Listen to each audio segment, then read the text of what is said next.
అందరికీ నమస్కారం అండి. ఇప్పుడే అంటే ఇట్లు మీ యదవ గ్లిమ్స్ చూసా.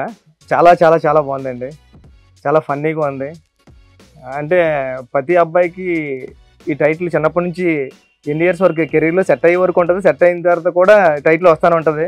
అలాంటి టైటిల్ పెట్టారు. త్రినాథ్ గారికి, హీరో త్రినాథ్ గారికి, సాహితీ గారికి ఈ సినిమా మంచి పేరు తీసుకురావాలని, బల్లారి శంకర్ గారండి మీకు, కెమెరామ్యాన్ గారికి, అందరికీ ఈ సినిమా మంచి పేరు తీసుకురావాలని. చాలా యూత్ఫుల్ ఎంటర్టైనర్గా ఉంది. చూస్తుంటే నవ్వు వస్తుంది. అంతా బాగుండాలని. చాలా ఆల్ ది బెస్ట్ అండి టీం అందరికీ. ఆల్ ది బెస్ట్ అండి.